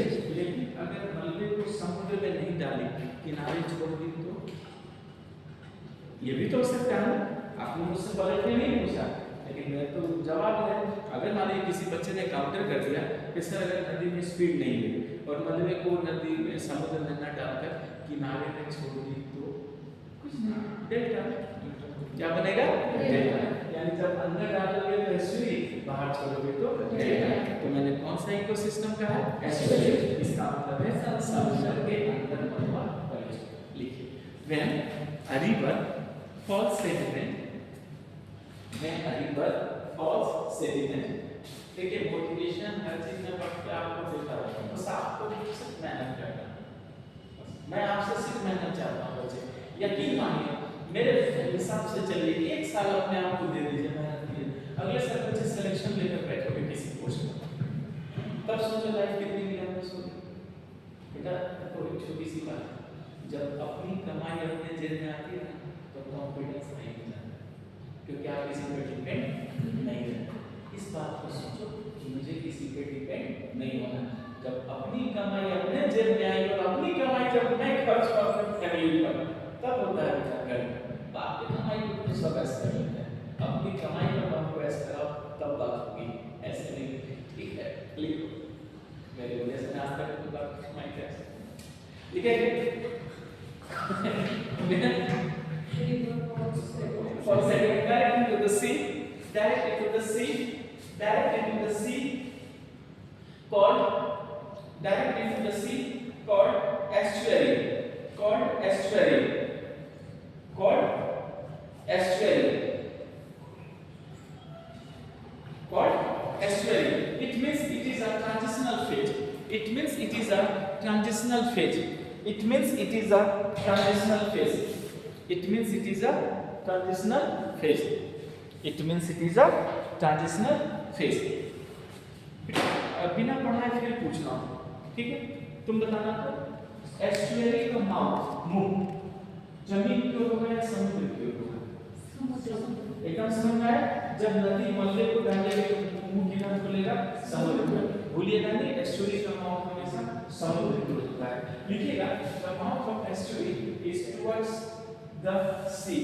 The mouth of estuary is towards the sea. Mouth of estuary towards the sea.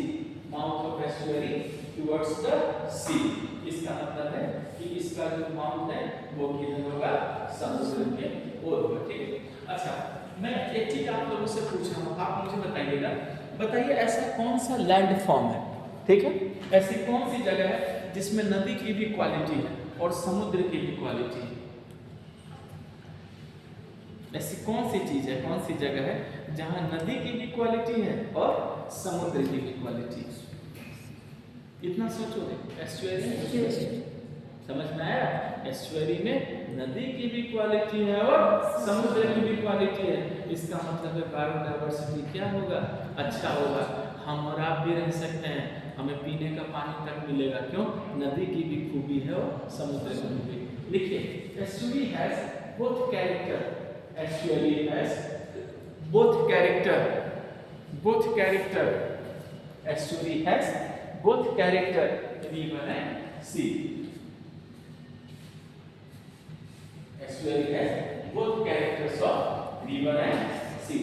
यानी रिवर का भी कैरेक्टर है बच्चे और समुद्र का भी कैरेक्टर है, ठीक है? फिर लिखिएगा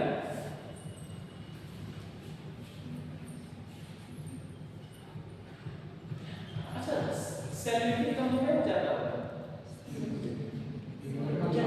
नदी है ना, तो सैलिनिटी कम हो जाएगी तब तो पानी अच्छा होगा, तब तो जानवर भी पी सकता है। लिखिएगा it has less salinity. It has less salinity. It has less salinity. ठीक है? तो लिखिए it has high nutrients. It has high nutrients. It has high nutrients. Nutrients भी क्या होंगे? ज्यादा होंगे। इसका मतलब है बायोडायवर्सिटी भी क्या होगी? ज्यादा होगी और इकोलॉजिकल प्रोडक्टिविटी भी क्या हो जाएगी? ज्यादा हो जाएगी। देखिए, hence high ecological productivity, hence high ecological productivity and biodiversity. High ecological productivity and biodiversity. High ecological productivity and biodiversity, यानी यहाँ प्रोडक्टिविटी इकोलॉजिकल प्रोडक्टिविटी भी ज्यादा होगा बच्चे और बायोडायवर्सिटी भी क्या होगा? ज्यादा होगा। तो ह्यूमन सेटलमेंट वो भी तो ज्यादा होगा। लिखिए लिखिएगा this area has high settlement, this area has dense settlement, this area has dense settlement, यानी यहाँ सेटलमेंट भी क्या होगा बच्चे, डेंस होगा। ओके, एग्जांपल लिखिए, मेसोपोटामिया सिविलाइजेशन और सुमेरियन सिविलाइजेशन, मेसोपोटामिया सिविलाइजेशन और सुमेरियन सिविलाइजेशन। तो ये कहां पर है बच्चे, आपको बता देता हूं, एस्चुरी पे है, ब्रैकेट में लिखिए Euphrates river, Euphrates river, Euphrates river, Euphrates river, Euphrates river. तो याद रखिएगा, आप जिस सुमेर सिविलाइजेशन, मेसोपोटामिया सिविलाइजेशन की बात करते हैं, इसी को इराक ईरान सिविलाइजेशन भी कहते हैं। ये इसी में यूफ्रेटस नदी के एस्चुरी में। तो याद रखिएगा कि एस्चुरी बहुत बड़े एरिया होते हैं जहां सेटलमेंट होती है, सिविलाइजेशन का जन्म जाता है। ओके, फिर लिखिएगा tidal activity is limited here, tidal activity is limited here, यानी तूफान वगैरह सब लिमिटेड हो जाता है। tidal activity is limited here, so it is a calm belt, so it is a calm area. Tidal activity is limited here, so it is a calm area, CALM, इसलिए यहाँ शांत एरिया है। अब एक बात बताइए, अगर ये शांत एरिया है, टाइडल फंक्शन कम होती है, तो क्या ये अट्रैक्ट करेगी क्रिएचर्स को कि आओ और यहाँ रहो? समझ में आया? यही कारण है ये क्रिएचर्स को क्या करती है, अट्रैक्ट करती है कि आओ यहाँ रहो। और जब क्रिएचर्स को अट्रैक्ट करेगी तो सारे क्रिएचर्स यहाँ रहने लगेंगे, तो फिर हम लोग भी जाएंगे मुंह उठाए और सब क्रिएचर्स को पकड़ के भेज देंगे। लिखेंगे so it can attract the creatures, so it can attract the creatures to live here, so it can attract the creatures to live here। तो ये क्या करेंगे, क्रिएचर को अट्रैक्ट करेंगे कि आप यहाँ पर क्या करिए, रहिए। ठीक है, ठीक है। फिर लिखिए availability of food is also high, availability of food is also high,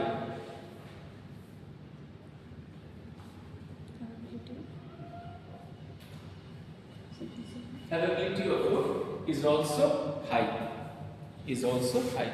अच्छा, एक चीज और मैं बता देता हूँ, जैसे आपने सुना होगा ना गल्फ, लैगून, इन सब को एस्चुरी के अंतर्गत रखा जाता है। तो गल्फ और लैगून ये सब कहाँ मिलते हैं, सब एस्चुरी में होते हैं। लिखिए गल्फ, तो ये डेल्टा के ऊपर हो गया ना, लिखिए gulf, gulf, lagoon, gulf, lagoons, lagoons, harbors, HARBOURS, harbors, considered under estuary, considered under estuary, under estuary। अच्छा, एक बात ध्यान से सुनिए, ये शांत है तो सबको बोलता है आओ यहाँ रहो, तो लोग आ गए तो रहने के लिए घर चाहिए, आवास, हैबिटेट। याद रखिए एस्चुरी सब बुलाता नहीं, हैबिटेट भी देता है। लिखिए estuary provides habitat to the creatures, estuary provides habitat to the creatures, estuary provides habitat to the creatures. ये सब बहुत इंपॉर्टेंट है बच्चे, कभी लिखने ऐसे वगैरह में आया सब छापिए, नंबर इसी पर आएगा, habitat to the creatures. Okay, उसके बाद लिखिएगा It can control the pollution, pollution को भी तो कंट्रोल करता है।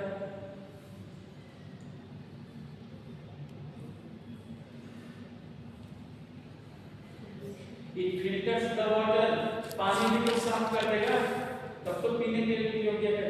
It filters the water, it filters the water। इसका मतलब है कि मान लीजिए अगर एस्चुरी में पेड़ पौधे लगेंगे तो पेड़ पौधे से जब समुद्र का पानी टकराएगा तो पेड़ पौधे उसको क्या कर देंगे, फिल्टर कर देंगे, तो फिर इधर साफ पानी आएगा और नमक भी कम है, आप आराम से मटके में भर के ले जा सकते हैं। मटका समझते हैं ना, चम्मच जिसे खाते हैं। तो याद रखिएगा सभी लोग, हाँ गुड, मटका बड़ा होता है उसमें पानी लगा, ठीक है। चलो तो याद रखिएगा फिल्टर करता है। अच्छा, अगर मान लीजिए एस्चुरी में पेड़ पौधे हैं तो क्या ये किनारे को कटने से बचाएंगे? अगर समुद्र का पानी तेजी से आएगा तो किससे टकराएगा? पेड़ पौधों से। इसका मतलब है ये किनारे को क्या करेंगे? बचाएंगे। लिखिए, the plants of estuary protect the coastal line. The plants of estuary protect the coastal line. The plants of estuary protect the coastal line. Protect the coastal line. Coastal line protect the coastal line. ठीक है, coastal line को बचाते हैं। ठीक। अच्छा, एक चीज clear कीजिएगा, अंडरग्राउंड वाटर को भी बनाने में एस्चुरी मदद करती है। बहुत इंपॉर्टेंट पॉइंट है, भूलिएगा नहीं, लिखिएगा। It can enhance the underground water. It can enhance the underground water. It can enhance the underground water. यानी अंडरग्राउंड वाटर को क्या करता है बच्चे? एनहांस करता है। इस चीज को नहीं भूलिएगा। It can enhance the underground water. Okay, फिर एग्जांपल लिखिए, कुछ नदियों का नाम बता देता हूं। माही, माही, तापी, माही, तापी, नर्मदा, मांडवी, मांडवी, जुआरी। गोवा की नदी है, पढ़ा था रिवर सिस्टम में। मांडवी, मांडवी का आपने फिल्म में सुना होगा नाम, विजयनाथ चौगा मांडवा अग्निपथ। तो जो मांडवा गांव है वो यही है। आगे समझ, इस बात को भूलिएगा नहीं। ओके, अच्छा लिखिएगा, problems of estuary. Problems of estuary.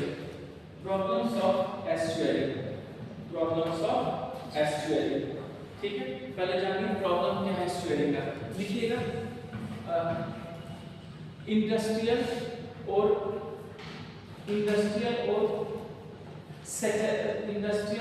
उसको क्या बोलते हैं, जो पॉपुलेशन होता है, सेटलमेंट, बस्ती जो बनता है उसका कचरा, सीवर, पाइपलाइन सब नहीं होता है।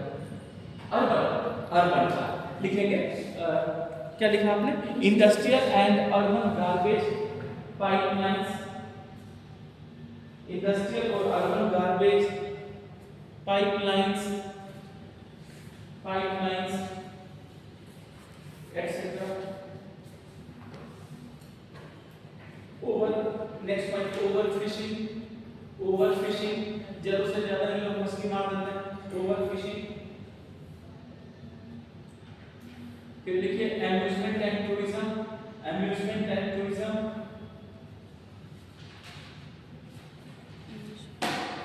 Amusement and tourism. एम्यूजमेंट समझते हैं बच्चे? मनोरंजन को फन पार्क। अरे फन पार्क में वो पानी वगैरह में पार्क ऐसे बड़े में रहूंगा मैं, घर में जाऊंगा मैं। वाटर पार्क जो भी बना देते हैं, एम्यूजमेंट मतलब पार्क के वाटर पार्क सब बना देते हैं, तो ये तो बर्बाद करते हैं आप उसको। वो नेचर ने कम पानी दिया आपके लिए, क्या आपने थोड़ी बोला है कि वाटर पार्क बना करके दौड़ो उसमें। चलिए, क्लियर हो गया? फिर नेक्स्ट लिखिएगा, सी पोर्ट और वाटर सिस्टम। सी पोर्ट और ट्रांसपोर्टेशन। सी पोर्ट और transportation.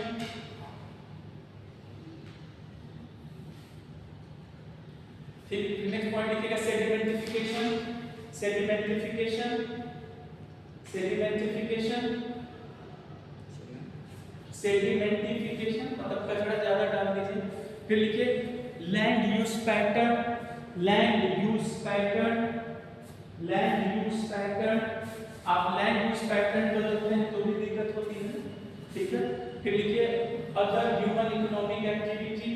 Other human economic activity. Other human economic activity. Climate change. Climate change. Climate change etcetera. देखिए यहाँ आपका ये बहुत अच्छा ये नोट्स तैयार हो गया, एसक्यूएल का पूरा इकोसिस्टम का क्वेश्चन ये लिखेगा। नेक्स्ट देखिए क्या है, ये बताइए, वेटलैंड। लिखिए, वेटलैंड बहुत इंपॉर्टेंट है।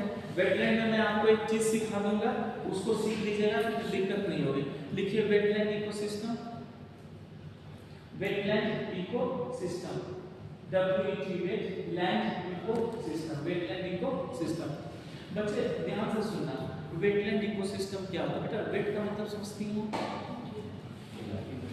भीगा, गुड, पानी। मान लीजिए कि जैसे इस बोतल में पानी है, मान लीजिए मैं दिमाग खराब हो जाए, टाइप में बैठा करके ये पानी डाल दूं, तो वहाँ क्या समझ बन जाएगा? छोटा सा तारा, उतना तो पॉसिबल नहीं पानी का है, तो क्या उसको वेटलैंड बोला जाए? छोड़िए करिए। आपके यहाँ उड़ीसा में जो है ना लगून, क्या नाम है? भारत का नंबर 1 लगून चिल्का, समुद्र में ना बेटा, तो क्या उसको वेटलैंड बोल? छोड़िए हटाइए।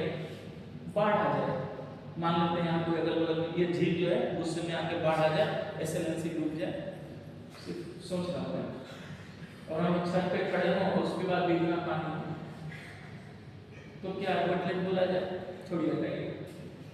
धान के खेत में पानी जमा हो जाता है, वेटलैंड बोला जाए? ये भी हटाइए।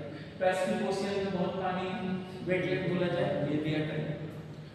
कुछ नहीं हटाया, जहां भी पानी वो क्या है बच्चे? चाहे वो एक चम्मच पानी हो, चम्मच जिसमें खाना खाता है, चाहे इस बोतल में पानी, ठीक है, बोतल में एरिया, किसी तालाब में, झील में, समुद्र में, नदी में, नाले में, खेत में, जहां भी पानी है, सब क्या कहा जाता है? पूरी बात समझ में आ गई? आगे बढ़ेंगे तो कॉन्सेप्ट पूछेगा।